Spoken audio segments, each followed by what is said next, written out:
Je suis le commandant Sonia Richard. J'ai 33 ans, et j'ai tracé mon chemin, depuis une enfance militaire tranquille, jusqu'à une carrière dont je ne me suis jamais vanté. Pas même lorsque j'ai obtenu le genre d'habilitation de sécurité dont la plupart des gens n'entendent jamais parler. Pendant des années, j'ai soutenu mon père, je suis resté à ses côtés, et je l'ai laissé croire que je n'étais que son enfant, qui travaillait sur la base. Mais le jour où il m'a qualifié de « simple civil », à un poste de contrôle fédéral juste avant que le garde ne scanne mon badge, tout a changé. J'ai tracé une ligne, qui a remodelé l'intégralité de notre relation. Avez-vous déjà été rabaissé ou sous-estimé par quelqu'un pour qui vous auriez tout fait? Si oui, partagez votre histoire dans les commentaires. Vous n'êtes pas seul. Avant que je n'entre dans les détails de ce qui s'est passé, dites-moi d'où vous regardez cette vidéo. Et si vous avez déjà dû tenir bon après que quelqu'un ait franchi la ligne, cliquez sur j'aime et abonnez-vous, pour découvrir de vraies histoires sur les limites personnelles, le respect, et la reconquête de sa place. Vous ne vous attendez peut-être pas à ce qui a suivi. Le garde a demandé nos pièces d'identité. Mon père a tendu sa carte de retraité avec un sourire poli. Elle est avec moi, a-t-il dit en me désignant. C'est juste une civile. J'ai remis au garde ma propre pièce d'identité. La carte portant le sceau présidentiel, délivrée pour mon affectation. Le scanner a marqué une pause, puis a affiché un statut en rouge gras, Yankee White, priorité 1. La posture du garde a changé instantanément. Il a décroché le téléphone rouge, et a ouvert la voie VIP. Maintenant, mon père se figeait, confus. Que se passe-t-il? Le garde m'a rendu ma carte à 2 mains, paumes ouvertes, respectueux. Commandant, madame, votre habilitation est active. Laissez-moi vous escorter. Mais je vais trop vite. Laissez-moi revenir en arrière. Les signes étaient toujours là. De petites choses. Facile à rater, si vous n'y prêtiez pas attention. Mais moi, je les voyais. Je les cherchais depuis des années. Mon père a pris sa retraite de l'armée de l'air, après 22 ans de service, en tant que sergent-chef principal. Niveau E8. Ce n'est pas rien. C'est un grade qui demande du dévouement, des compétences, et du temps. Il en était fier, et il avait de quoi. Il a bien servi. Il a dirigé des aviateurs. Il connaissait le système sur le bout des doigts. En grandissant, j'ai mémorisé ces rubans avant même de connaître mes tables de multiplication. Je pouvais repérer la différence entre une médaille du service méritoire, et une médaille de reconnaissance, à l'autre bout d'une pièce. Je savais ce que chacune signifiait, parce qu'il me les expliquait patiemment, de la manière dont il m'expliquait tout, à l'époque. Il aimait l'armée de l'air, et je l'aimais à travers lui. Alors, quand je lui ai dit que je voulais devenir officier, il m'a soutenu. Il m'a aidé avec ma candidature pour l'école de formation des officiers.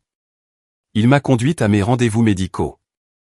Il était là lorsque j'ai levé la main droite, et prêté serment pour la première fois. Mais quelque chose a changé ce jour-là.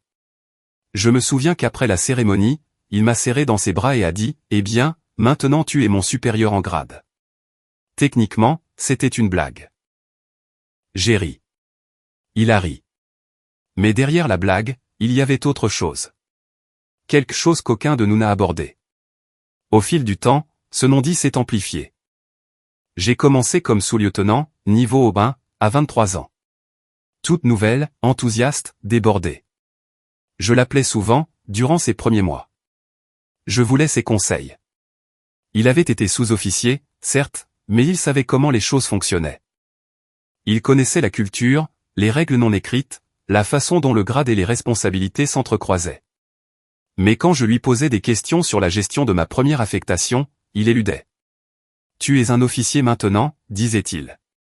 Tu as ta propre voix. » Au début, je pensais qu'il m'encourageait simplement à être indépendante, à faire confiance à ma formation, à trouver mes propres marques.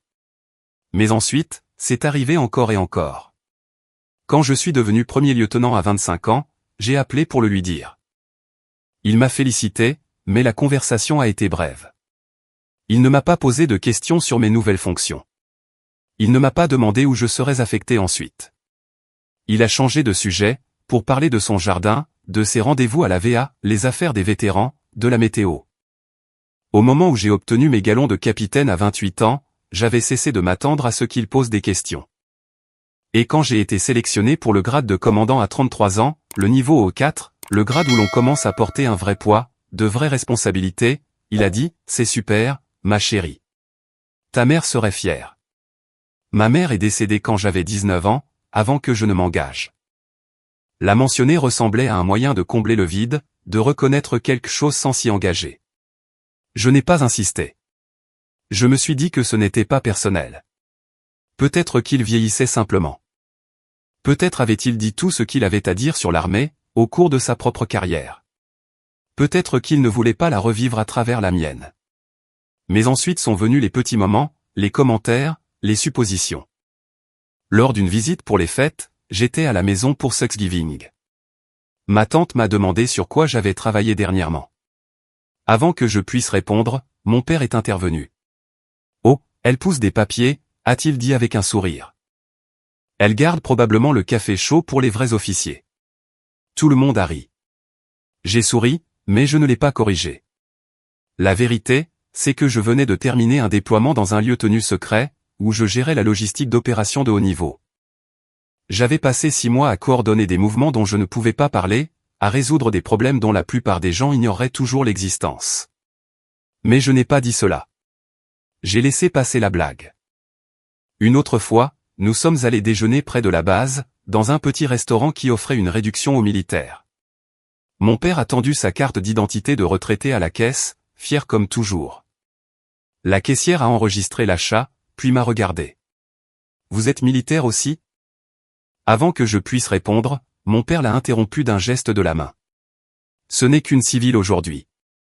Elle n'a pas pris son uniforme. » Je portais pourtant mon uniforme. Le bleu de l'armée, avec mon grade clairement visible sur mes épaules. Des feuilles de chêne dorées. Commandant. La caissière a eu l'air confuse, mais n'a pas insisté. J'ai payé le prix fort. Plus tard, dans la voiture, je lui ai dit, « Papa, j'étais en uniforme. » Il a haussé les épaules. « Je sais, mais tu n'as pas besoin d'en faire toute une histoire à chaque fois. » Je n'ai pas répondu. J'ai regardé par la fenêtre, et j'ai essayé de comprendre ce qu'il voulait dire. Pensait-il que je frimais? Pensait-il que porter mon grade était une sorte de spectacle, ou s'agissait-il d'autre chose, de quelque chose de plus profond? J'ai commencé à remarquer qu'il ne me demandait jamais ce que je faisais réellement. Pas une seule fois. Pas d'une manière sincère. Quand je mentionnais une nouvelle affectation, il hochait la tête et disait, « Ça a l'air important. » Quand je faisais référence à un défi que je devais relever, il disait, « Tu vas trouver une solution. » Quand j'essayais de partager un succès, une lettre de félicitation, une reconnaissance, une étape importante, il disait, « C'est super », et passait à autre chose. Ce n'était pas de l'hostilité.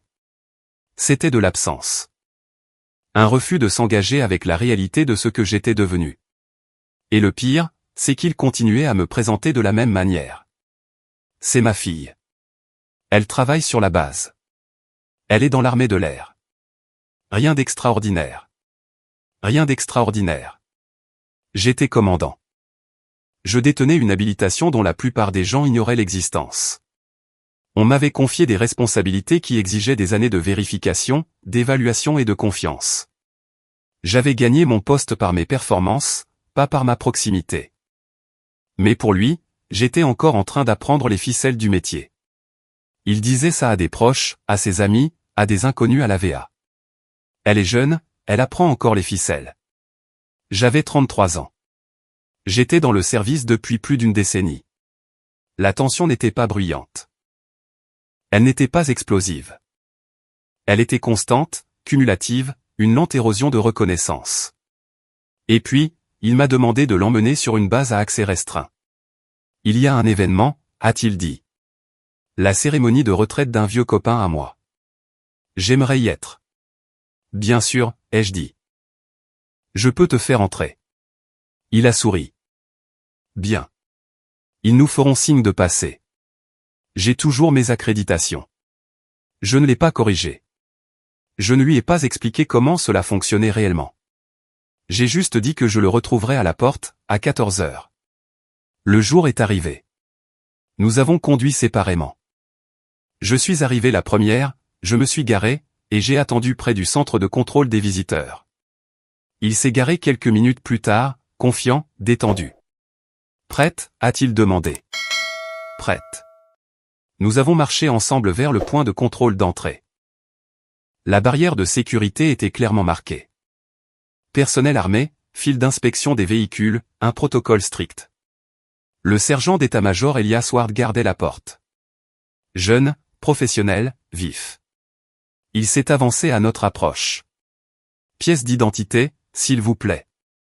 Mon père a attrapé son portefeuille, en a sorti sa carte d'identité militaire de retraité, et l'a tendue avec la même fierté qu'il arborait toujours.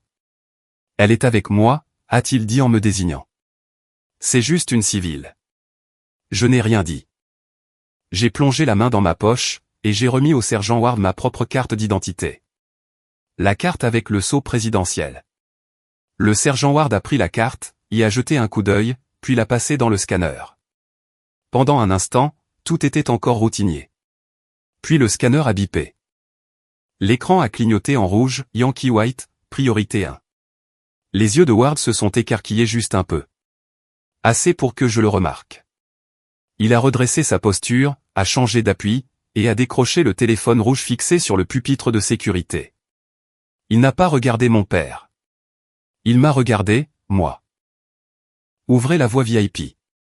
Maintenant. Il y a eu une brève pause à l'autre bout du fil. Puis j'ai entendu le grincement mécanique de la barrière renforcée, qui s'ouvrait en coulissant. La voie réservée aux officiers généraux, aux hauts fonctionnaires, et au personnel disposant d'habilitation de niveau exécutif. Mon père s'est tourné vers moi, la confusion se lisant sur son visage. Que se passe-t-il? Le sergent Ward m'a rendu ma carte à deux mains, paumes ouvertes. La manière dont on manipule quelque chose de précieux, quelque chose qui force le respect. Commandant, madame, a-t-il dit, la voix ferme mais solennelle. Votre habilitation est active. Je vais devoir vous escorter personnellement. La bouche de mon père s'est ouverte, mais aucun son n'en est sorti. J'ai pris ma carte, je l'ai glissée dans ma poche, et j'ai croisé le regard de Ward. Merci, sergent d'état-major. Il a fait un geste vers la voie VIP. Par ici, madame. Je me suis avancé. Mon père a suivi, silencieux, raide. Je pouvais sentir le poids de son regard sur ma nuque, mais je ne me suis pas retourné. Alors que nous passions devant la file de véhicules en attente des civils, des sous-traitants, du personnel avec des habilitations de niveau inférieur, j'ai entendu quelqu'un marmonner, « Qui est-ce » Ward ne leur a pas répondu. Il est resté à deux pas respectueux derrière moi. Professionnel, alerte. Nous avons atteint le point de contrôle intérieur. Un autre garde s'est mis au garde-à-vous à mon approche. Commandant, a-t-il dit sèchement. J'ai hoché la tête. Il nous a fait signe de passer sans hésitation. Ce n'est qu'à ce moment-là, que mon père a pris la parole. Pourquoi ne me l'as-tu pas dit? Sa voix était basse. Pas en colère, pas blessé, quelque chose entre les deux. J'ai continué à marcher, d'un pas régulier, le regard tourné vers l'avant. Tu n'as jamais posé la question. Le silence qui a suivi était plus lourd que tout ce qu'il aurait pu dire. Nous avons atteint le parking près du lieu de l'événement. Je me suis arrêté, et je me suis tourné pour lui faire face. Son expression était illisible. Du choc, peut-être de la confusion. Quelque chose d'autre qu'il n'était pas prêt à nommer. Je ne comprends pas, a-t-il finalement dit. Je sais. Tu as dit que tu travaillais sur la base. Tu n'as jamais dit. Je t'ai dit que j'étais affecté aux opérations de soutien exécutif, ai-je répondu calmement. Je t'ai dit que j'avais fait l'objet d'une enquête pour une habilitation de haut niveau. Je t'ai dit que je travaillais directement avec les hauts dirigeants. Il a cligné des yeux. Tu as dit que tu faisais du travail administratif. J'ai dit que je coordonnais la logistique, pour l'état-major du commandement supérieur. Ce n'est pas la même chose. Il a ouvert la bouche pour répondre, puis l'a refermée. Il a baissé les yeux vers sa carte d'identité de retraité, qu'il tenait toujours à la main. E8. Sergent-chef principal. Un grade qu'il avait mis 2 décennies à obtenir. Et j'étais un commandant au 4, avec une habilitation qui m'ouvrait les portes de salles qu'il ne verrait jamais. Je pensais. Il a laissé sa phrase en suspens. Tu pensais quoi, ai-je demandé, non pas méchamment, mais directement. Il n'a pas répondu. J'ai adouci le ton de ma voix. Juste un peu. Papa, je suis dans l'armée depuis 12 ans. J'ai occupé 4 grades différents. J'ai été déployé 3 fois. J'ai briefé des colonels et des généraux. J'ai géré des opérations classifiées, dont tu n'entendras jamais parler. Et pendant tout ce temps, tu ne m'as jamais demandé ce que je faisais vraiment. Tu ne pouvais pas en parler, a-t-il dit, sur la défensive maintenant. Tu disais toujours que c'était classifié. Une partie l'était, une autre ne l'était pas. Mais tu as cessé de poser des questions de toute façon. Sa mâchoire s'est contractée. Je ne voulais pas fouiner. Ce n'est pas fouiner, que de s'intéresser à la carrière de sa fille. Il a détourné le regard, vers la ligne de vol au loin. Les jets qui circulaient, le bourdonnement constant des moteurs. La vie qu'il connaissait autrefois. J'étais fier de ce que je faisais, a-t-il dit doucement. 22 ans. J'ai gagné mes galons. J'ai dirigé de bons aviateurs. J'ai fait mon travail correctement. Je le sais bien. Et puis, tu as été nommé officier. Et soudain, tu étais au-dessus de moi. Du jour au lendemain. J'ai laissé reposer cela, un instant. Ce n'était pas du jour au lendemain. Il m'a fallu 4 ans de formation et d'études, avant même d'enfiler l'uniforme. Tu sais ce que je veux dire. Je le savais. Je savais exactement ce qu'il voulait dire. Il avait passé 2 décennies à gravir les échelons des sous-officiers. Chaque promotion durement gagnée, chaque évaluation scrutée, chaque rôle de direction étant un test d'endurance et de compétence. Et j'étais entré dans le corps des officiers à 23 ans, avec un diplôme universitaire et une commission. Ce n'était pas le même chemin. Ce n'était pas le même sacrifice. Mais ce n'était pas non plus inférieur. Papa, ai-je dit avec précaution. Je respecte tout ce que tu as fait. Je l'ai toujours fait. Mais ma carrière n'est pas un reflet de la tienne. Elle est distincte. Elle m'appartient. Je n'ai jamais dit le contraire. Tu n'en as pas eu besoin. Il a tressailli. À peine. J'ai continué. Tu m'as présenté comme une simple civile. Tu as plaisanté en disant que je poussais des papiers. Tu as dit aux gens que j'étais encore en train d'apprendre les ficelles. Tu as agi comme si mon grade n'existait pas. Je ne voulais pas, je sais que tu ne voulais pas me blesser, mais tu l'as fait. Les mots ont frappé fort. Je pouvais le voir sur son visage. Il m'a regardé. M'a vraiment regardé, pour la première fois depuis des années. Non pas comme sa fille. Non pas comme l'enfant qui mémorisait ses rubans. Mais comme le commandant Sonia Richard, au 4, habilitation Yankee White, un officier de l'armée de l'air des États-Unis. Je suis désolé, a-t-il dit. Ce n'était pas suffisant. Pas encore. Mais c'était quelque chose. Nous devrions aller à la cérémonie, ai-je dit. Il a hoché la tête. Nous avons marché ensemble, en silence. L'événement était formel, uniforme de cérémonie, discours, une garde d'honneur. J'ai trouvé des places vers l'arrière.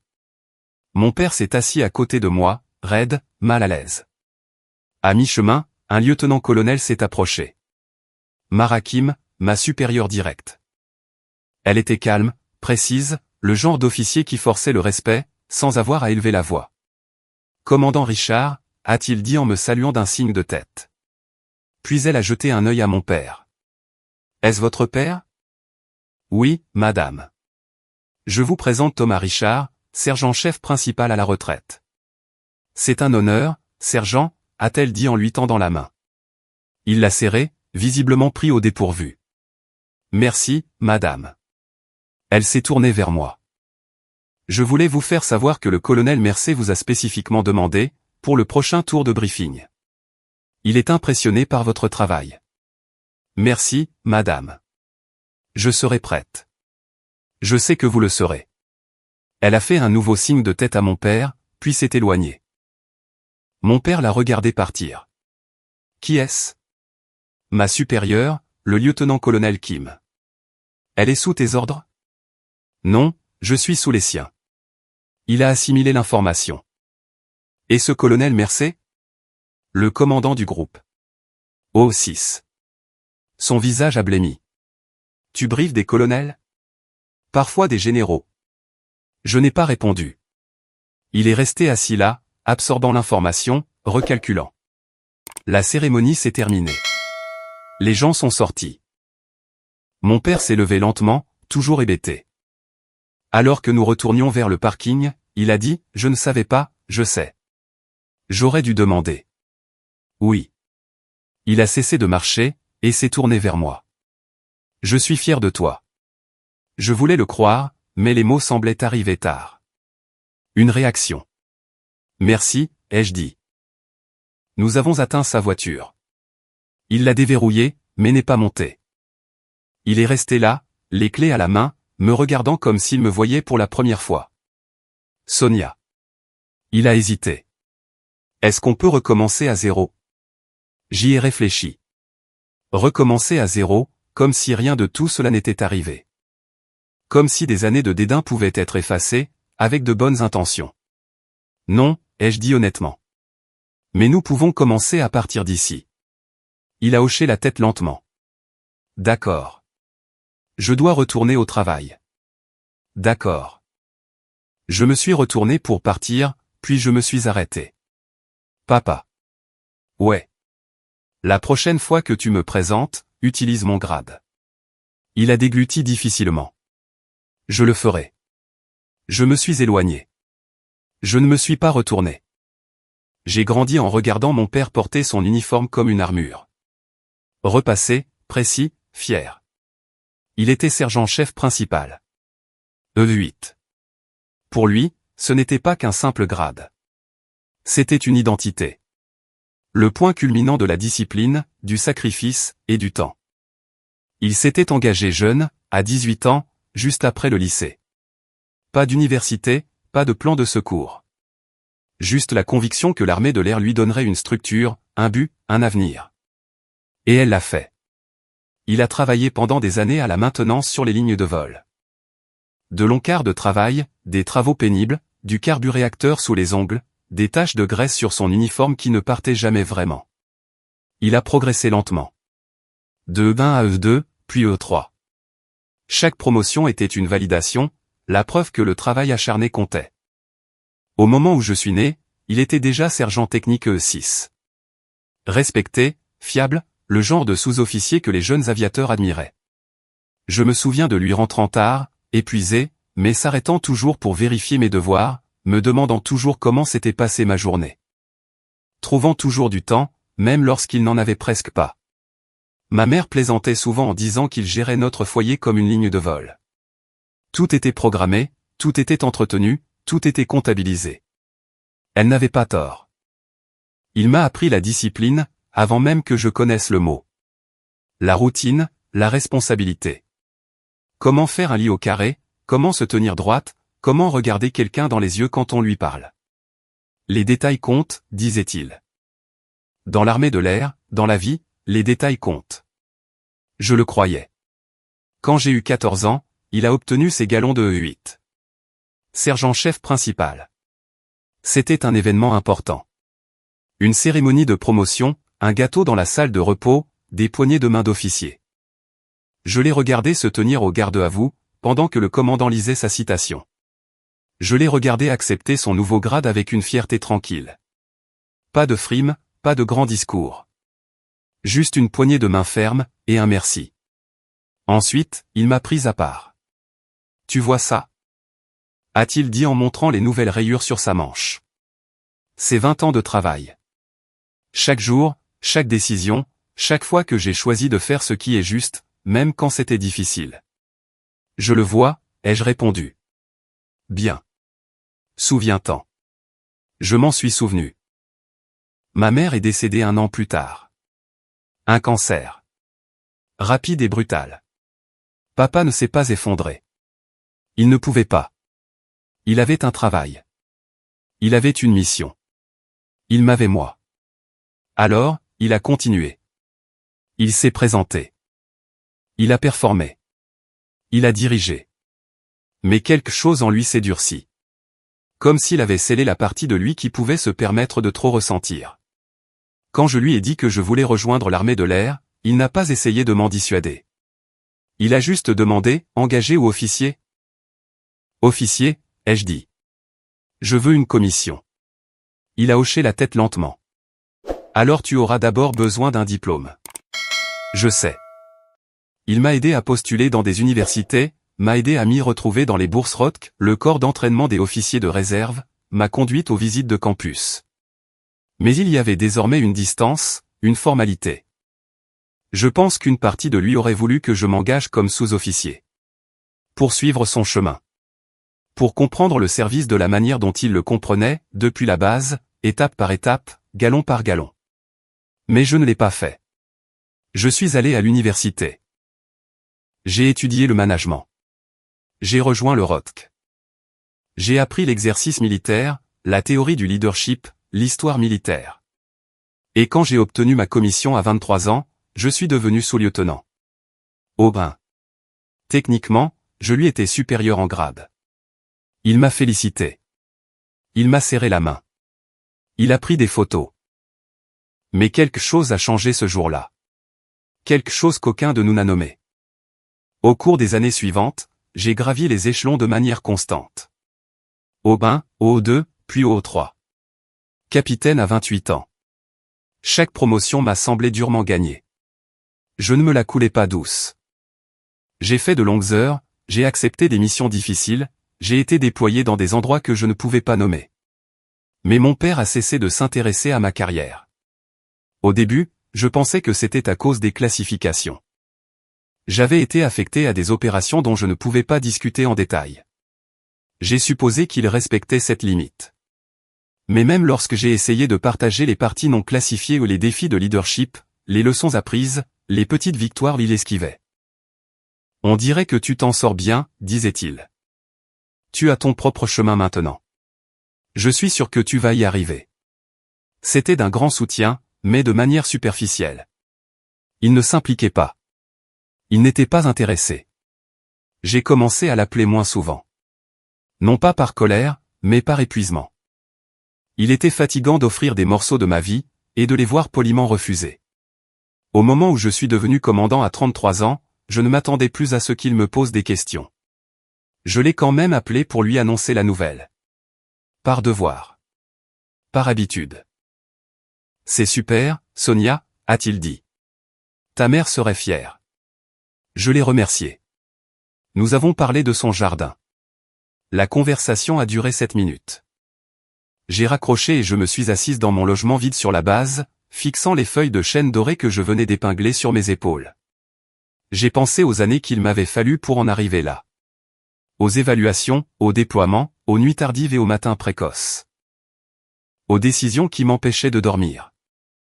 Aux aviateurs que j'avais dirigés, aux opérations que j'avais coordonnées, à la confiance que j'avais gagnée. Et j'ai pensé à mon père. À la façon dont il m'expliquait ses rubans, à la fierté dans sa voix lorsqu'il parlait de son travail. Je voulais cela. Non pas pour être validé, mais simplement pour la connexion. Mais quelque part en cours de route, il avait cessé de me voir comme un membre des forces armées. Il me voyait comme sa fille, encore jeune, encore en train d'apprendre. Même si j'avais 33 ans. Même si je servais depuis plus d'une décennie. Même si j'occupais un grade qu'il n'avait jamais atteint. Je pense que c'était la partie qu'il n'arrivait pas à concilier. Non pas que je l'ai dépassé, mais que je l'ai fait différemment. Je ne l'avais pas mérité de la même façon que lui. Je n'avais pas grimpé de 1 à 8 sur 2 décennies. Je n'avais pas fait de maintenance sur les lignes de vol, ni de quart de nuit au parc automobile. J'étais allé à l'université. J'avais été commissionné. J'étais entré comme officier. Et pour lui, ce n'était pas la même chose. Ce n'était pas inférieur. Mais ce n'était pas la même chose. Je comprenais cela. Vraiment. Mais comprendre ne rendait pas la chose moins douloureuse. Je voulais qu'il me voie, non pas comme quelqu'un qui a pris un raccourci. Non pas comme quelqu'un qui a sauté les parties difficiles. Mais comme quelqu'un qui a choisi un chemin différent, et qui l'a bien parcouru. Je voulais qu'il me demande, que fait un commandant? Je voulais qu'il me dise, parle-moi de ton affectation. Je voulais qu'il regarde mes rubans, de la même façon que je regardais les siens. Mais il ne l'a pas fait. Et finalement, j'ai arrêté de l'attendre. J'ai construit ma carrière. J'ai obtenu mes habilitations. J'ai pris plus de responsabilités. J'ai travaillé directement avec l'état-major de commandement supérieur. J'ai coordonné des opérations au niveau exécutif. J'ai tenu des briefings qui ont façonné des décisions, dont je ne verrai jamais les résultats. Et j'ai fait tout cela, sans sa reconnaissance. Non pas parce que je n'en voulais pas, mais parce que je ne pouvais pas continuer à mettre ma vie sur pause, en attendant qu'il me rattrape. Alors, quand il m'a demandé de le faire entrer sur la base à accès restreint, j'ai dit oui. Non pas pour lui prouver quelque chose, mais parce que peut-être, juste peut-être, s'il le voyait de ses propres yeux, il finirait par comprendre. Le trajet du retour depuis la base s'est fait en silence. Mon père était assis sur le siège passager, le regard fixé droit devant lui. Ses mains reposaient sur ses genoux, les doigts relâchés, mais pas détendus. Toutes les quelques minutes, il me jetait un coup d'œil, comme s'il voulait dire quelque chose, puis se ravisait. Je gardais les yeux sur la route. Le silence ne me pesait pas. Je ne lui offrais aucune perche pour engager la conversation. S'il voulait parler, il allait devoir commencer. Nous étions presque arrivés chez lui quand il a enfin pris la parole. Tu aurais dû me le dire. Je n'ai pas répondu tout de suite. J'ai laissé les mots flotter, testant leur poids. Te dire quoi, ai-je demandé d'une voix calme. À propos de ton habilitation. À propos de ce que tu fais réellement. Je me suis garé dans son allée, et j'ai mis le levier de vitesse sur Parc. Je me suis tourné pour lui faire face. Je te l'ai dit. Il a froncé les sourcils. Quand? Il y a 3 ans, quand j'ai obtenu cette affectation. Je t'ai dit que je passais aux opérations de soutien exécutif. Je t'ai dit que cela nécessitait une vérification approfondie des antécédents. Je t'ai dit que je travaillais avec les hauts dirigeants. Tu as dit que c'était du travail administratif. Non, tu as dit que c'était du travail administratif. J'ai dit que je coordonnais la logistique, pour l'état-major du commandement supérieur. Tu as entendu ce que tu voulais entendre. Il s'est hérissé. Ce n'est pas juste. C'est exact. Il a détourné le regard, la mâchoire serrée. Je ne savais pas que ça signifiait ça. Il a fait un geste vague, comme s'il ne trouvait pas les mots. Le sceau présidentiel, l'habilitation prioritaire. La voie VIP. Le Yankee White, ai-je précisé. C'est ainsi que s'appelle cette habilitation. Elle est requise, pour toute personne travaillant en étroite proximité avec le président, le vice-président, ou leur personnel de soutien immédiat. Il a cligné des yeux. Tu travailles avec le président? Je travaille dans la structure de soutien. Je ne fais pas de briefing directement avec le président. Mais je coordonne les opérations pour ceux qui le font. Il m'a regardé comme si j'étais une étrangère. Depuis combien de temps? 2 ans à ce poste. Mais j'ai des habilitations de haut niveau depuis que je suis capitaine. Et tu n'as jamais pensé à le mentionner? J'ai senti une lueur de colère. Faible, contrôlée. Je l'ai mentionné. Tu n'as pas posé de questions supplémentaires. Parce que je pensais que tu ne pouvais pas en parler. Je ne pouvais pas parler des détails, mais je pouvais parler de la structure, de la responsabilité, du poids que ça représente. C'est juste que tu n'as jamais posé la question. Il a expiré bruyamment.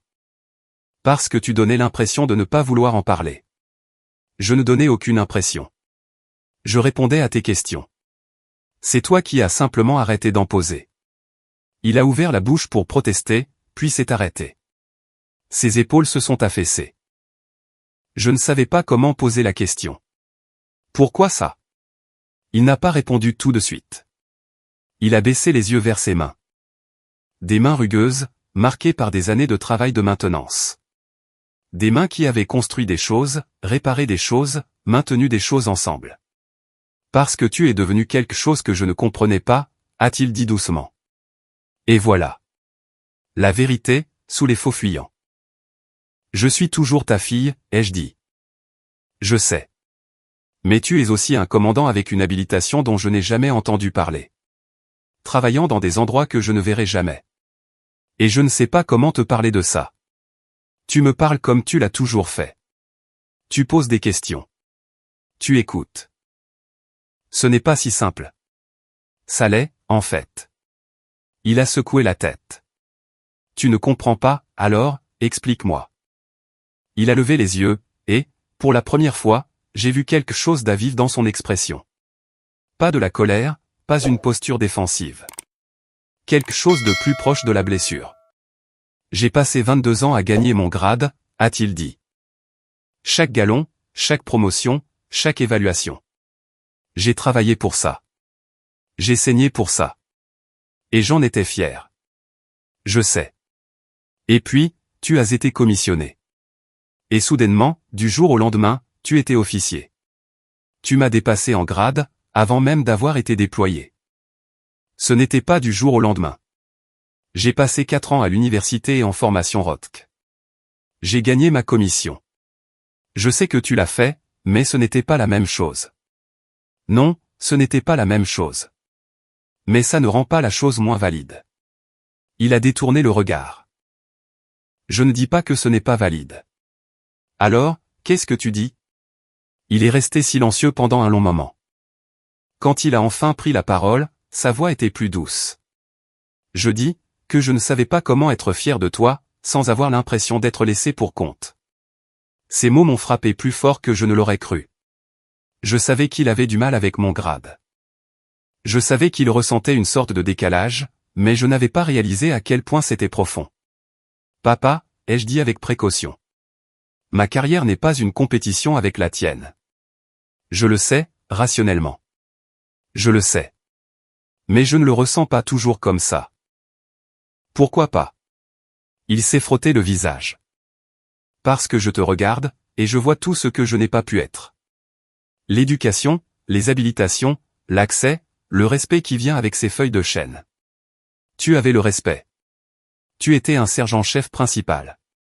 Ce n'est pas rien. Je sais. Mais ce n'est pas pareil qu'un officier. C'est différent. Différent, pas inférieur.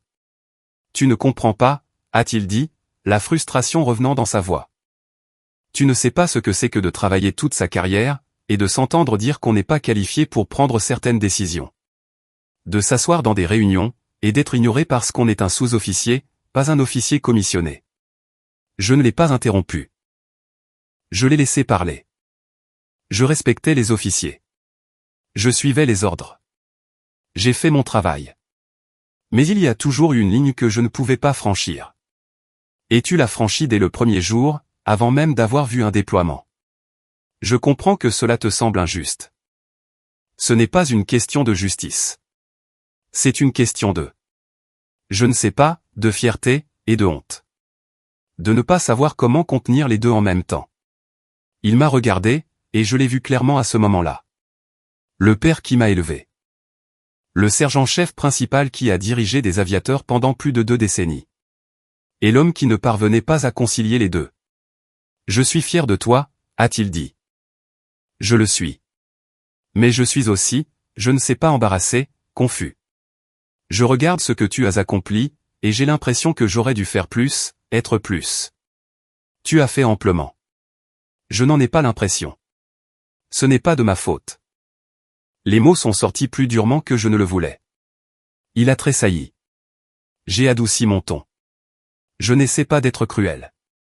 Mais j'ai besoin que tu m'écoutes. Je ne peux pas porter tes regrets. Je ne peux pas minimiser mes accomplissements pour te rassurer. Ce n'est pas juste envers moi. Il a hoché la tête lentement. Je sais. J'ai besoin que tu me vois. Que tu me vois vraiment. Non pas comme une menace pour ton héritage, non pas comme un rappel de ce que tu n'as pas fait. Mais comme ta fille, qui a choisi de servir, tout comme tu l'as fait. Je te vois. Vraiment? Parce que depuis 10 ans, tu balais ma carrière d'un revers de main. Tu en plaisantes. Tu la minimises.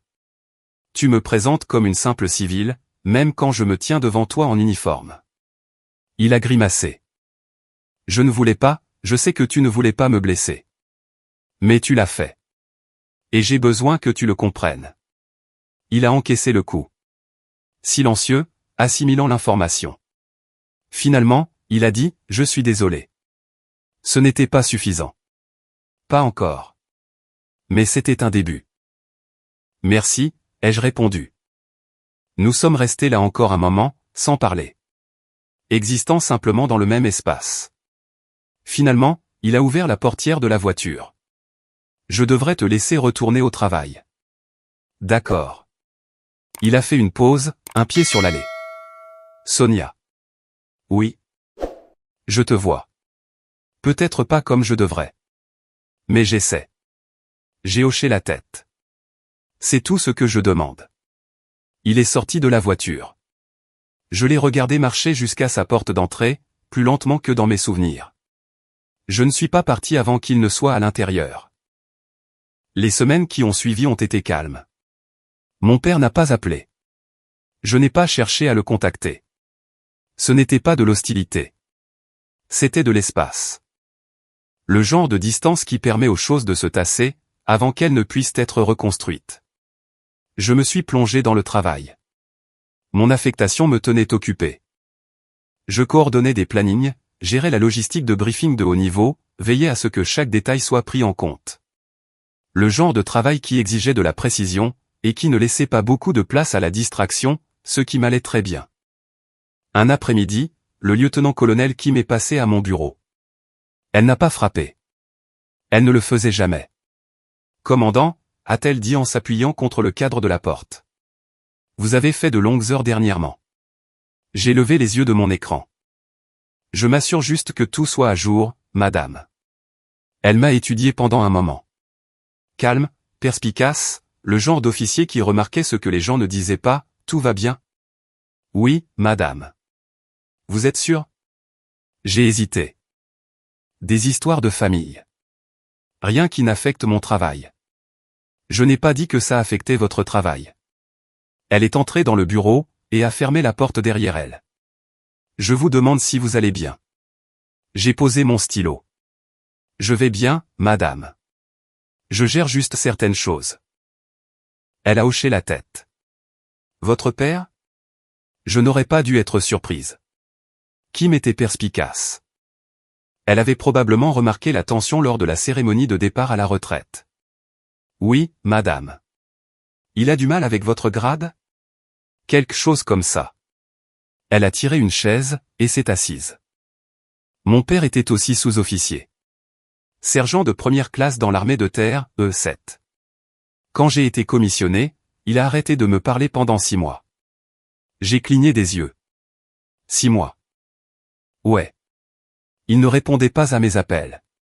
Il n'est pas venu à ma cérémonie de promotion. Finalement, ma mère l'a forcé à s'asseoir avec moi. Il a fallu encore 3 mois pour que les choses redeviennent normales. Qu'est-ce qui a changé?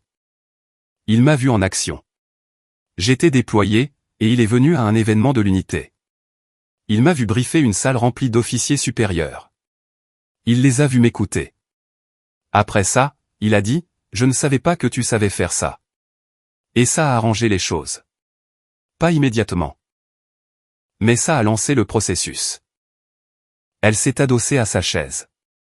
Le truc avec le leadership des sous-officiers, c'est que ça se gagne avec le temps et l'expérience. On fait ses preuves étape par étape. Le leadership des officiers, surtout à notre niveau, s'accompagne d'une autorité dès le départ. C'est difficile à accepter pour certaines personnes. Je n'ai pas demandé de traitement de faveur. Je sais. Et moi non plus. Mais ça ne change pas la façon dont ils le perçoivent. Elle a fait une pause. La fierté de votre père n'a rien à voir avec vous. Elle a à voir avec lui. Avec ce qu'il pense qu'il aurait dû être capable d'accomplir. Je ne peux pas régler ça pour lui. Non, vous ne le pouvez pas. Mais vous pouvez tenir bon. Le laisser l'accepter selon son propre calendrier. J'ai hoché la tête. J'essaie. Bien. Elle s'est levée. Vous faites du bon travail, Richard. Ne laissez personne, famille incluse, vous en faire douter. Merci, madame. Elle est partie, et je suis retourné à mon écran. Mais ces mots sont restés avec moi. Tenir bon. Je pouvais faire ça. Une semaine plus tard, j'ai reçu un message vocal de mon père. Salut Sonia, c'est moi. J'appelle juste pour prendre des nouvelles. Appelle-moi quand tu auras le temps. Je ne l'ai pas rappelé tout de suite. Non pas par rancune. J'avais juste besoin d'être dans le bon état d'esprit d'abord. Quand je l'ai enfin appelé, il était tard, après mon service. J'étais encore sur la base, assise dans ma voiture sur le parking vide. Il a décroché à la deuxième sonnerie. Sonia. Salut, papa. Merci d'avoir rappelé. De rien. Silence. Gênant. Lourd. J'ai réfléchi, a-t-il dit finalement. À ce que tu as dit sur le fait de te voir. D'accord. Je ne pense pas que je t'ai vu. Pas vraiment. Je voyais celle que j'attendais que tu sois, pas celle que tu es. Je n'ai pas répondu. Je l'ai laissé parler. Je suis allé à un déjeuner la semaine dernière. Un groupe de vétérans. L'un des gars a parlé de toi. Il a dit que son fils travaillait sur la même base. Il a dit que tu étais le commandant affecté à l'unité de haute sécurité. Je ne savais pas que c'était venu sur le tapis. Ça l'a été. Et tout le monde était impressionné. Ils m'ont posé des questions. Ce que tu fais. Depuis combien de temps tu y es? J'ai réalisé que je ne savais pas comment répondre à la plupart d'entre elles. Parce que tu n'as jamais demandé. Ouais. Il a soupiré. Je n'ai jamais demandé. Et c'est de ma faute. C'est vrai. Je suis désolé, Sonia. Je le suis vraiment. J'étais tellement concentré sur ce que je n'avais pas fait, que je ne pouvais pas voir ce que tu as fait. J'ai fermé les yeux. Je n'ai pas besoin que tu sois impressionné par mon grade, papa. J'ai juste besoin que tu le reconnaisses. Je le ferai. Je le reconnais. Des actes, pas des mots. Je sais. Un autre silence. Je peux te demander quelque chose, a-t-il dit. Bien sûr. Qu'est-ce qu'un commandant avec une habilitation Yankee White fait réellement? J'ai souri. Un petit sourire fatigué, mais sincère. Je coordonne des opérations au niveau exécutif. Je gère la logistique de briefing de haut niveau. Je m'assure que les bonnes personnes sont au bon endroit, avec les bonnes informations, au bon moment. Ça a l'air intense. Ça l'est. Et tu es doué pour ça. Ouais, je le suis. Alors, je suis fier de toi. Je l'ai cru cette fois-ci. Merci. Je peux. Je peux te revoir? Peut-être t'emmener déjeuner. Ça me ferait plaisir. Bien. Je t'appellerai la semaine prochaine. On organisera ça. D'accord. Sonia. Oui. Je vais faire mieux. Je le pense vraiment. Je sais. Nous avons raccroché. Je suis resté dans la voiture un peu plus longtemps, fixant la base vide autour de moi. Ce n'était pas une résolution. Pas encore. Mais c'était un mouvement en avant. Et parfois, ça suffit. 2 mois plus tard, mon père m'a demandé s'il pouvait me rendre visite sur la base. Pas pour un événement, pas pour une cérémonie. Juste pour voir où je travaillais. J'étais surprise et prudente. Tu es sûr, ai-je demandé. Ce n'est pas très glamour. Ce sont surtout des bureaux et des espaces sécurisés. Tu ne pourras pas y entrer. Je sais. Je veux quand même voir. D'accord. Je vais te faire obtenir une autorisation. Les formalités ont pris 1 semaine. Vérification des antécédents. Demande d'accès visiteur. Autorisation de ma chaîne de commandement. Quand l'approbation est arrivée, je l'ai appelé. C'est bon pour toi. Retrouve-moi au centre de contrôle des visiteurs à 10 h samedi. 10 h compris. Le samedi matin, je suis arrivé en avance. J'ai attendu près de l'entrée. Je l'ai regardé se garer dans le parking, et marcher vers moi. Il était habillé proprement, pas en uniforme. Il n'en avait pas porté depuis sa retraite. Mais il portait un pantalon repassé, une chemise à col, et sa casquette de vétéran de l'armée de l'air. Bonjour, a-t-il dit. Bonjour. Je l'ai accompagné à travers le processus d'enregistrement des visiteurs. Il a remis sa pièce d'identité, a signé les papiers, et a reçu un badge temporaire. Reste avec moi à tout moment, ai-je dit. Ne prends pas de photos. Ne discute de rien de ce que tu vois ou entends à l'extérieur de cette installation. Compris. Nous avons franchi la porte principale. La même où le scanner avait clignoté en rouge quelques mois plus tôt. Cette fois-ci, le garde a simplement vérifié nos badges, et nous a fait signe de passer. Mon père a regardé autour de lui, s'imprégnant de l'atmosphère. Les bâtiments, les personnes en uniforme se déplaçant avec détermination. Le bourdonnement silencieux d'une installation militaire en activité. C'est plus grand que ce à quoi je m'attendais, a-t-il dit. La plupart des bases le sont. Je l'ai emmené au bâtiment administratif où se trouvait mon bureau. Non classifié, rien de sensible, juste un espace de travail. Il s'est tenu sur le seuil, regardant mon bureau. La plaque nominative, M.A.J. Sonia Richard. Les plaques sur le mur. Les distinctions, les certificats encadrés. C'est à toi, a-t-il demandé. C'est à moi. Il est entré lentement, comme s'il pénétrait dans un musée. Il a lu chaque certificat, chaque récompense, chaque reconnaissance. Tu as reçu une médaille du service méritoire. 2, en fait. La deuxième est à la maison. Il m'a regardé. Ta mère et moi en avons eu une, pour toute notre carrière combinée. Je sais. Il s'est retourné vers le mur, silencieux, assimilant. Au bout d'un moment, j'ai dit, viens. Je vais te montrer le reste. Nous avons parcouru le bâtiment. Je l'ai présenté à quelques collègues, aviateurs, jeunes officiers. Tout le monde s'est adressé à moi de la même façon. Bonjour, madame.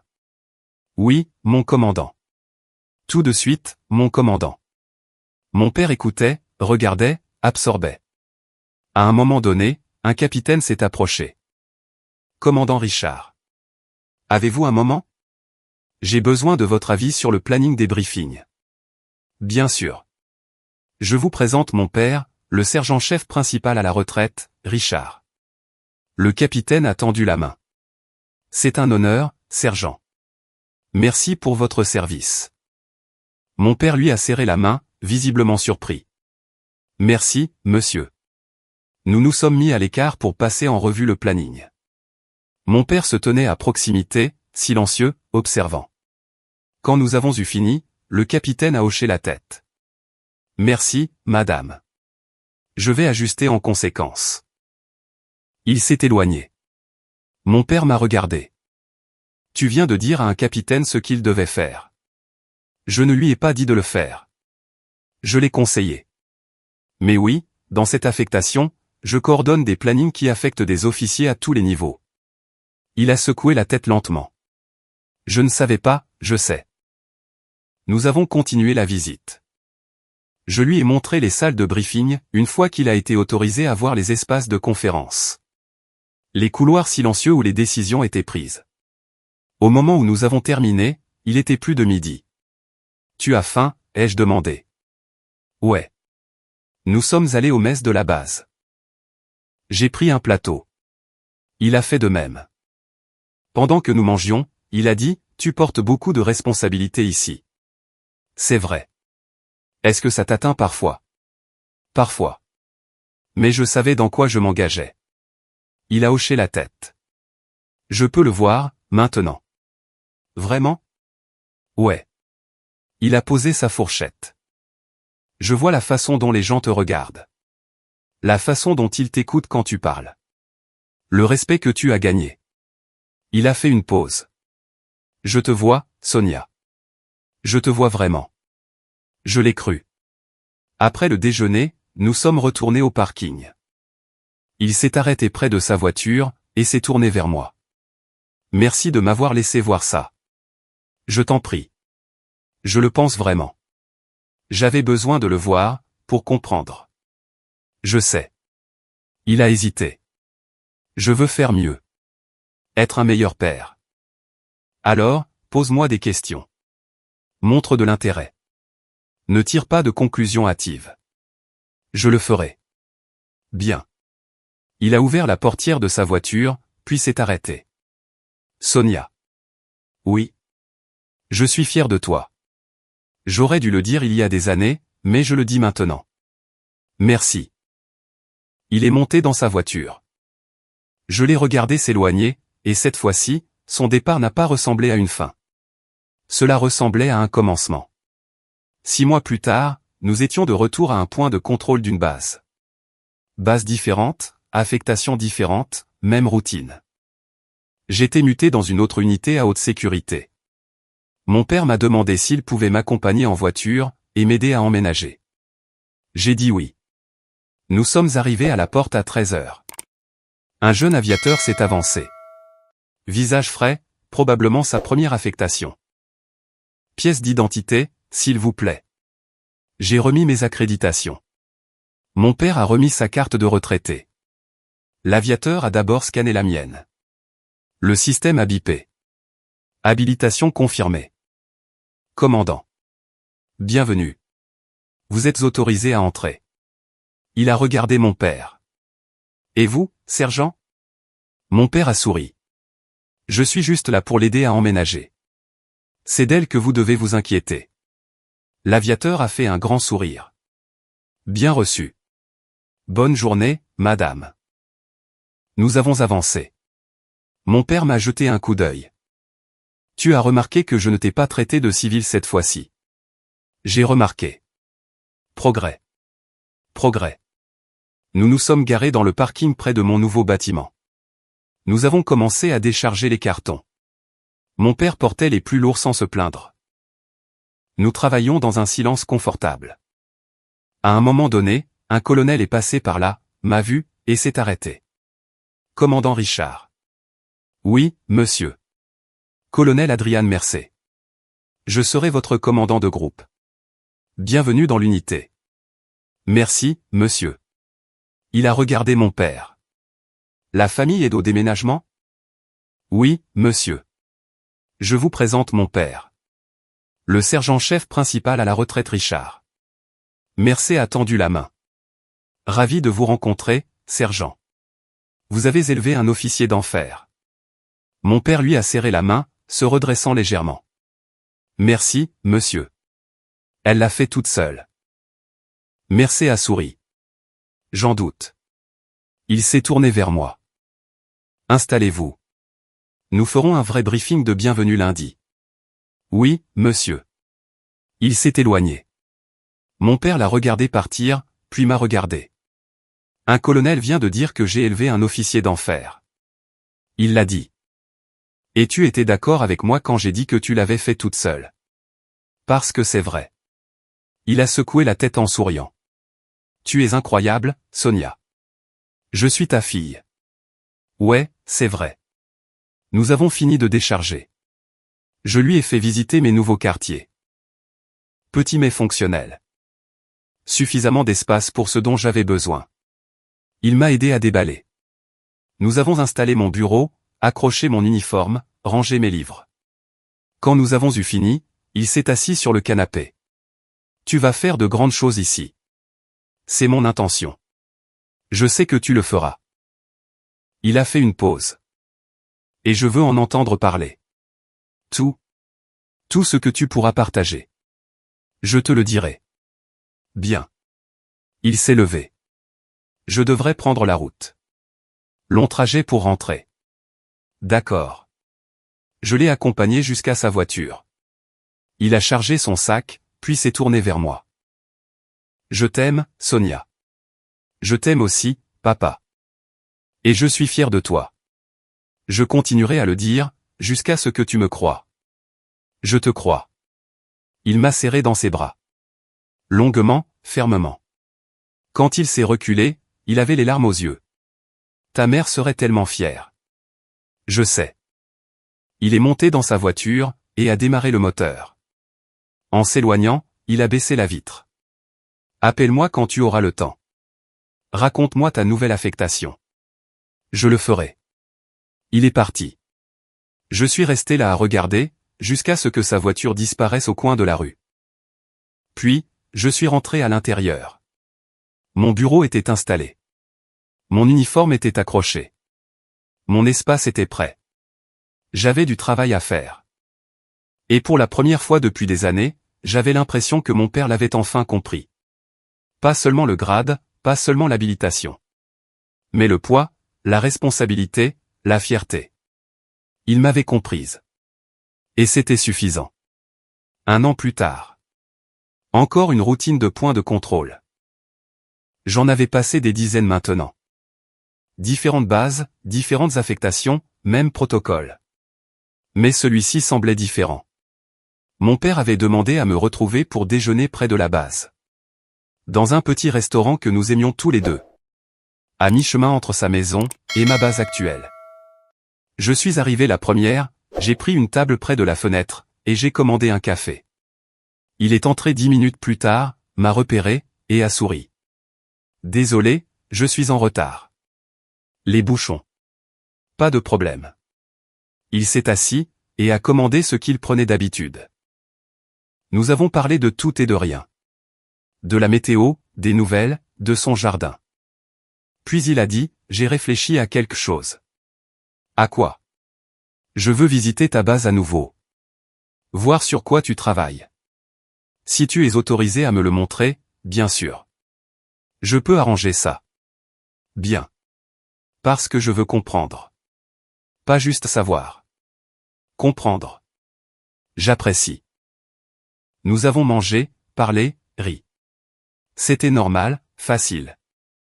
Comme si la distance qui avait existé pendant des années, s'était enfin dissipée. Après le déjeuner, nous sommes sortis ensemble. Il s'est arrêté près de ma voiture. Tu sais, a-t-il dit. Avant, je pensais que ta carrière était quelque chose qui m'arrivait à moi. Comme si c'était le reflet de ce que je n'avais pas accompli. Et maintenant? Maintenant, je réalise que c'est quelque chose qui s'est produit pour toi. Et je suis juste chanceux de pouvoir en faire partie. J'ai souri. C'est une bonne façon de voir les choses. J'apprends. Je vois ça. Il m'a serré dans ses bras. Conduis prudemment. Appelle-moi plus tard. Je le ferai.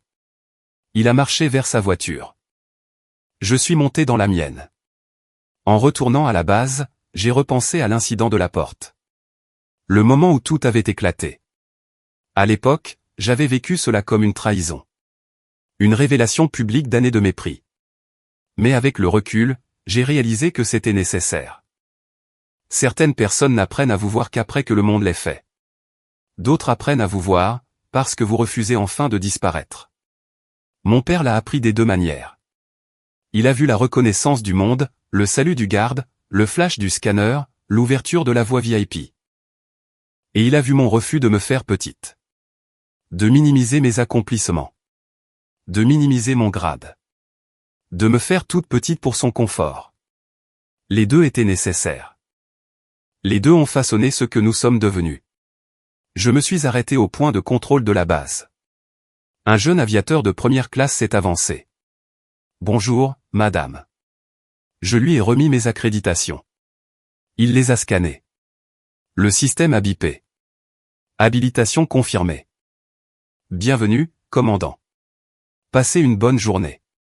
Vous aussi, aviateur. J'ai avancé, j'ai passé la porte, j'ai passé les barrières, pour entrer dans l'espace que j'avais gagné. Et je me suis senti entière. Non pas parce que mon père m'avait enfin reconnu. Mais parce que j'avais appris, que je n'avais pas besoin de sa reconnaissance pour connaître ma valeur. Je portais mon grade. Je détenais mon habilitation.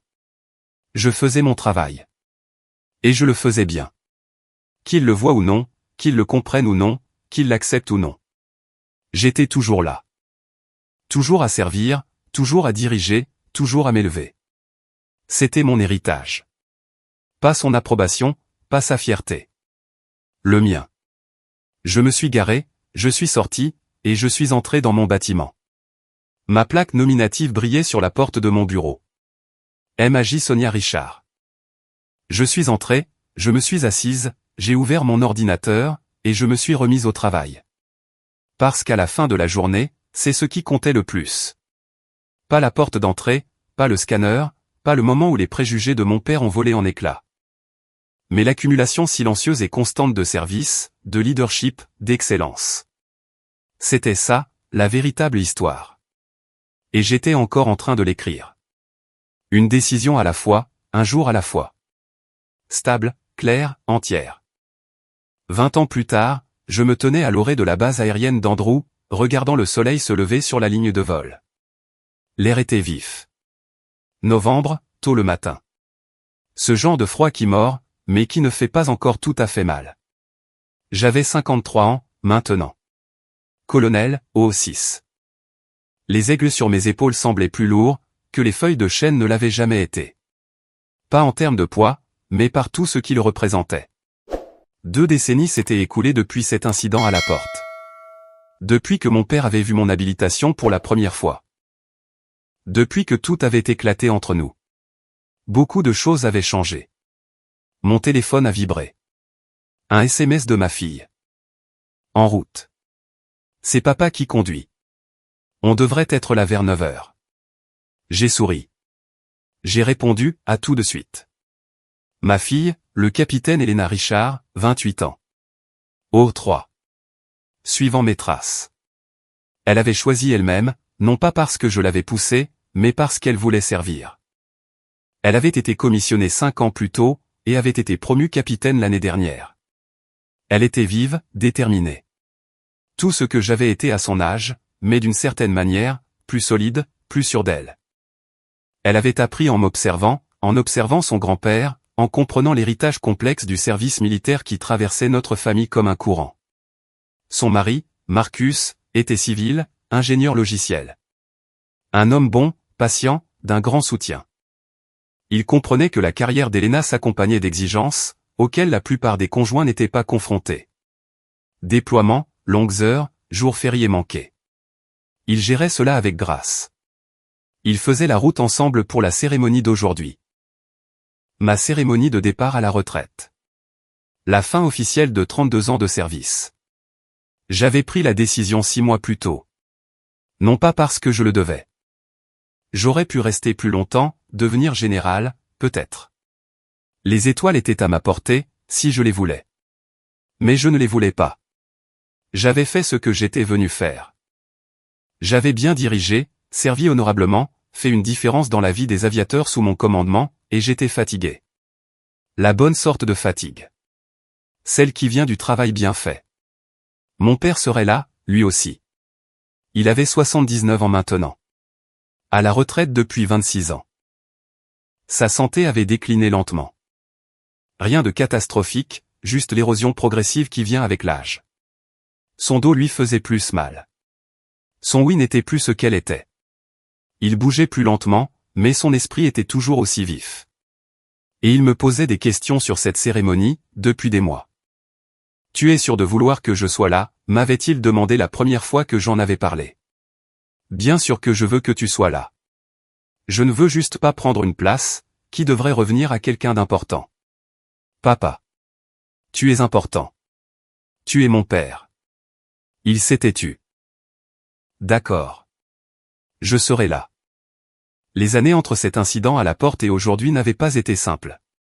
Nous avions trébuché, nous nous étions disputés, nous avions traversé des couches de ressentiment et d'incompréhension qui étaient plus profondes que ce qu'aucun de nous n'avait réalisé. Mais nous avions fait le travail. Tous les deux. Il a appris à poser des questions, à écouter, à célébrer mes promotions, sans les ramener à ses propres insécurités. Et j'avais appris à être patiente. À comprendre que sa lutte n'était pas personnelle. Qu'elle était générationnelle, culturelle. Le produit d'une structure militaire, qu'il avait définie pendant des décennies. Nous avions trouvé notre chemin vers quelque chose de vrai. Pas parfait, mais honnête. J'ai entendu des pas derrière moi. Je me suis retourné. Le lieutenant-colonel Sarachin, mon officier exécutif. 39 ans. Brillante. Le genre d'officier qui deviendrait colonel plein dans les 5 ans. « Bonjour, madame », a-t-elle dit. « Bonjour, Sarah. » Dernière inspection. On y va. Allons-y, nous avons marché vers le lieu de l'événement. La cérémonie se tiendrait dans le hangar 3. Assez grand pour la foule, assez formel pour l'occasion. Des rangées de chaises étaient déjà installées, un pupitre à l'avant, des drapeaux disposés avec précision. Ma boîte de présentation, Shadowbox, était prête. La vitrine qui contiendrait mes médailles, mon insigne de grade final, et mon drapeau de retraite. Tout était en place. Ça a l'air bien, ai-je dit. Vos remarques sont chargées sur le prompteur. Le général Hartley vous remettra votre certificat de retraite. Votre fille aidera à la présentation de la boîte vitrée. J'ai hoché la tête. Merci, Sarah. Pour tout. Elle a souri. Ce fut un honneur, madame. Nous avons terminé l'inspection. Je suis retourné à mon bureau pour la dernière fois. L'espace était presque vide maintenant. Les cartons étaient faits, les objets personnels retirés. Il ne restait que l'essentiel. Je me suis assise à mon bureau. J'ai regardé autour de moi. J'ai repensé à tous les bureaux que j'avais occupés au fil des ans. Toutes les bases, toutes les affectations. 32 ans, 4 grades, 8 lieux d'affectation, 3 déploiements au combat. D'innombrables briefings, décisions, crises gérées. J'ai gravi les échelons, de sous-lieutenant à colonel. De celles qui poussaient des papiers et apprenaient les bases, à celles qui commandaient des unités, et conseillaient des généraux. J'ai détenu l'habilitation Yankee White pendant 12 ans. J'ai coordonné des opérations au plus haut niveau. J'ai briefé des présidents. J'ai géré des crises qui n'ont jamais fait la une des journaux. Et à travers tout cela, j'ai porté les leçons que mon père m'avait enseignées. Même les plus douloureuses. Les détails comptent. Soyez présents. Faites le travail. Dirigez par l'exemple. Il m'avait donné ses fondations, même quand il ne pouvait pas voir ce que j'avais construit dessus. Mon téléphone a sonné. Mon père. Salut, papa. Salut, ma grande. Nous venons d'arriver à la porte d'entrée. Il vérifie nos pièces d'identité. D'accord. Elena va vous retrouver, et vous amener au hangar. Ça me va. La circulation n'était pas trop mauvaise. Tant mieux. À tout de suite. Sonia. Ouais. Je suis fier de toi. Je sais que je l'ai dit 100 fois, mais je le redis. J'ai souri. Merci, papa. Nous avons raccroché. Je me suis levé, j'ai jeté un dernier regard autour de mon bureau, puis je suis sorti.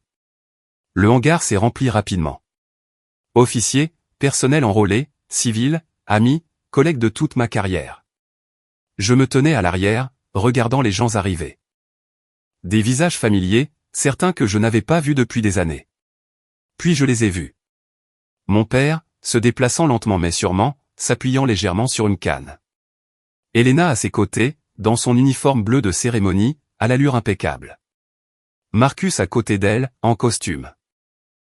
Elena m'a repéré, et a fait un signe de la main. Ils se sont dirigés vers moi. Salut, maman. Salut, mon cœur. Je l'ai serré dans mes bras. Puis Marcus. Puis mon père. Il avait l'air plus vieux que je ne l'avais imaginé. Plus frêle. Mais ses yeux étaient brillants. Prête pour ça, a-t-il demandé. Aussi prête que je ne le serai jamais. Ça va être une belle cérémonie. Tu l'as bien mérité. Merci, papa. Elena m'a touché le bras. Nous devrions t'emmener dans la zone de préparation. Le général Hartley est presque là. D'accord. Allez trouver vos places. On se voit après. Ils se sont dirigés vers le premier rang. Siège réservé. La famille. J'ai marché vers les coulisses. Sarah m'y attendait. 5 minutes, madame. Compris. La cérémonie a commencé à 10 heures précises. La garde d'honneur a présenté les drapeaux.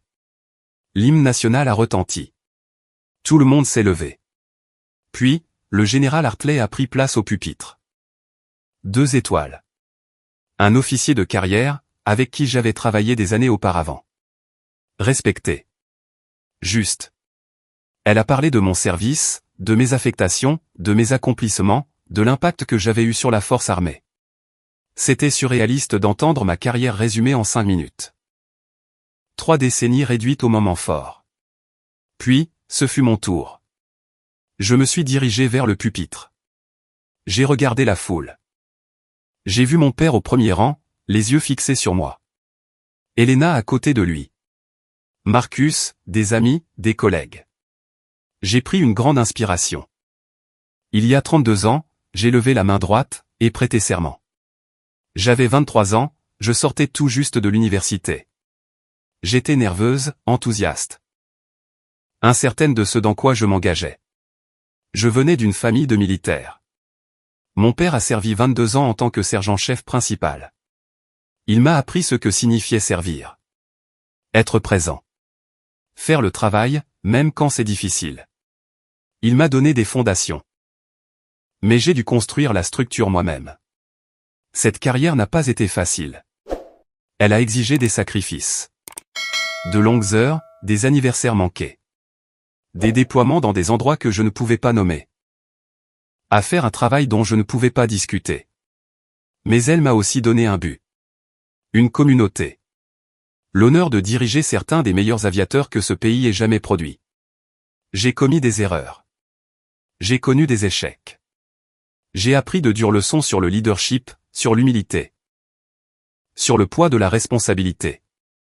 Mais j'ai aussi eu le privilège de servir au plus haut niveau. De coordonner des opérations qui comptaient. De prendre des décisions, qui ont eu un réel impact. Et à travers tout cela, j'ai porté les valeurs que mon père m'a inculquées. L'intégrité, le service, l'excellence. Papa. J'ai regardé directement vers lui. Merci pour tout ce que tu m'as appris. Pour l'exemple que tu as donné. Pour avoir appris à me voir non seulement comme ta fille, mais comme un officier. Ça a signifié plus que tu ne le sais. Ses yeux étaient humides. Il a hoché la tête. J'ai continué. À ma fille Elena, te voir être commissionnée il y a 5 ans, a été l'un des moments dont je suis la plus fière dans ma vie. Non pas parce que tu as suivi ma voie, mais parce que tu as choisi la tienne. Tu es un officier exceptionnel, et j'ai hâte de voir où ta carrière te mènera. À mes collègues. À mes mentors, aux aviateurs que j'ai eu l'honneur de diriger, merci. Vous m'avez rendu meilleur. Vous m'avez mis au défi. Vous m'avez confié des responsabilités, dont j'espère m'être montré digne. Et à toutes les personnes présentes ici. Merci pour votre service. Pour votre dévouement. Pour avoir choisi de porter cet uniforme, et de défendre le serment que nous partageons tous. Ce n'est pas un adieu. C'est une transition. Je ne quitte pas la communauté militaire. Je prends simplement du recul. Pour faire de la place à la prochaine génération de leaders. Des leaders comme ma fille. Comme les jeunes officiers et sous-officiers de cette salle, qui sont l'avenir de cette force armée. Alors, merci pour tout. Ça a été l'honneur de ma vie. Je me suis reculé. Les applaudissements ont été bruyants. Prolongés. Le général Hartley m'a remis mon certificat de retraite. Elena s'est avancée pour aider à la présentation de la boîte de présentation, Shadowbox. Elle me l'a tendu, mes médailles disposées avec précision, mes aigles montés au centre, le drapeau plié au carré. Je l'ai tenue, lourde. Définitive. La cérémonie s'est conclue. Les gens sont sortis. Je suis resté près de la sortie, serrant des mains, recevant des félicitations. Mon père a attendu que la foule s'amenuise, puis s'est approché. C'était un bon discours, a-t-il dit. Merci. Tu as accompli quelque chose d'incroyable, Sonia. Construit quelque chose de vrai. J'ai appris du meilleur. Il a souri. Triste. Fier. Je ne sais pas pour ça. Mais je suis heureux d'avoir pu le voir. Moi aussi. Elena nous a rejoints. Prêt pour le déjeuner? On a réservé. Ouais, allons-y, nous sommes sortis ensemble. Le soleil de novembre était plus haut dans le ciel maintenant, plus chaud. Alors que nous traversions le parking, mon père s'est arrêté, et a regardé en arrière vers le hangar. Tu sais, a-t-il dit. Avant, je pensais que le grade était tout. Que plus tu montais, plus tu étais important. Et maintenant? Maintenant je pense que ce qui compte, c'est ce que tu en as fait. Comment tu as dirigé? Qui tu as aidé? L'héritage que tu laisses. C'est juste. Il s'est tourné vers moi. Tu as laissé un bel héritage, Sonia. Toi aussi, papa. Nous sommes restés là un moment. 3 générations. Sergent-chef principal. Colonel. Capitaine. Tous liés par le service, par le choix de porter l'uniforme, par le poids du serment. Venez, a dit Elena. Allons manger. Je meurs de faim. Nous sommes montés dans la voiture. Marcus conduisait. Elena s'occupait de la navigation. Mon père s'est assis à l'arrière avec moi. Alors que nous nous éloignions de la base, j'ai regardé par la fenêtre. J'ai vu la ligne de vol s'estomper au loin. J'ai vu les jets circuler sur les pistes, et les aviateurs se déplacer avec détermination. J'avais fait partie de ce monde pendant 32 ans, et maintenant, je le quittais. Sans regret, sans amertume. Mais avec gratitude. J'ai repensé à l'incident de la porte, il y a 20 ans. Ce moment qui a tout changé entre mon père et moi. Sur le coup, cela m'a semblé être une fin. Comme si quelque chose s'était brisé, et ne pouvait pas être réparé. Mais ce n'était pas une fin. C'était un catalyseur. Cela nous a forcés à affronter la distance entre nous. À reconnaître le ressentiment. À faire le dur travail de la reconstruction. Et nous l'avions fait. Lentement. Imparfaitement. Mais sincèrement. Les années qui ont suivi ont été meilleures. Pas parce que les conflits avaient disparu, mais parce que nous avions appris à les gérer. À en discuter. À nous rejoindre là où nous en étions, et non pas là où nous aurions aimé être. Il est venu à mes cérémonies de promotion, m'a interrogé sur mes affectations, a célébré mes succès sans les minimiser. Et j'ai appris à apprécier son point de vue, à comprendre que sa lutte ne me concernait pas. Qu'il s'agissait de son propre parcours, de sa propre réconciliation avec une carrière qu'il avait définie. Nous avions trouvé la paix. Pas la perfection, mais la paix. Et quand Elena a été commissionnée, il était là. Au premier rang, fier. Pas de blague, pas de réflexion méprisante. Juste une véritable fierté. Tu vas faire de grandes choses, lui a-t-il dit après la cérémonie. J'espère, grand-père. Je le sais. Tu as de bons exemples à suivre. Il m'a regardé quand il l'a dit, et j'ai su qu'il le pensait vraiment. Le restaurant était animé. Nous avons eu une table près de la fenêtre, nous avons commandé à manger, nous avons parlé, nous avons ri. Mon père a raconté des histoires de son temps de service. Elena a partagé des nouvelles de son affectation actuelle. Marcus a parlé de son travail. C'était naturel, facile, comme une famille qui avait trouvé son rythme. À un moment donné, mon père a levé son verre. Portons un toast au colonel Sonia Richard. À 32 ans de service exceptionnel. Et au prochain chapitre. Nous avons trinqué, et avons bu. Quel est le prochain chapitre, a demandé Elena. Je ne suis pas encore sûr, ai-je répondu. Peut-être l'enseignement. Peut-être le conseil. Ou peut-être simplement prendre un peu de temps, pour découvrir qui je suis, sans l'uniforme. Tu trouveras, a dit mon père. Tu y arrives toujours. Merci, papa. Après le déjeuner, nous sommes sortis. La journée était claire. Magnifique. Mon père m'a pris à part. On peut se parler, juste une minute? Bien sûr. Nous nous sommes un peu éloignés des autres. Nous avons trouvé un banc, et nous nous sommes assis. J'ai réfléchi à quelque chose, a-t-il dit. À quoi? Ce jour-là, à la porte d'entrée, il y a 20 ans. Je m'en souviens. J'ai eu honte ce jour-là. Pas de toi. De moi-même. De ne pas avoir vu ce qui était juste devant moi. Je sais. Mais c'était la meilleure chose qui aurait pu nous arriver. Parce que ça m'a réveillé. Ça m'a fait réaliser que j'étais en train de te perdre. Non pas parce que tu t'éloignais, mais parce que je refusais de te voir. Nous avons tous les deux fait des erreurs, papa. Peut-être. Mais moi, j'en ai fait plus. Il m'a regardé. Je veux que tu saches, que ces 20 dernières années, te regarder t'élever, te regarder diriger, te regarder devenir l'officier que tu es. Ça a été le plus grand privilège de ma vie. Ma gorge s'est serrée. Papa. Laisse-moi finir. Il a pris une profonde inspiration. Il ne me reste plus beaucoup de temps. Je sais que mon corps ralentit. Et j'ai besoin que tu saches, avant qu'il ne soit trop tard, que je suis fier de toi.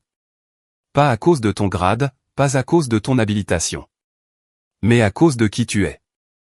Ton intégrité, ta force, ta gentillesse. Les larmes me piquaient les yeux. Merci. Tu es la meilleure chose que j'ai jamais faite. Toi, et l'exemple que j'ai donné, qui t'a donné envie de servir. C'est mon héritage. Et j'en suis reconnaissant. Je l'ai serré fort dans mes bras. Longuement. Quand nous nous sommes séparés, ses yeux étaient humides aussi. Viens, a-t-il dit. Retournons-y, avant qu'il ne pense qu'on s'est perdu. Nous sommes retournés vers Elena et Marcus. Mon père avait l'air fatigué, mais apaisé. « Ça va, grand-père » a demandé Elena. « Ouais, ma grande. Je m'imprègne juste du moment. Nous avons fait nos adieux. » Mon père m'a serré dans ses bras, une fois de plus. « Appelle-moi plus tard. Fais-moi savoir que tu es bien rentré. » Je le ferai. Ils sont partis en voiture. Je suis resté sur le parking, à regarder la voiture s'éloigner. Elena s'est approchée de moi. « Tu vas bien, maman ?» « Ouais.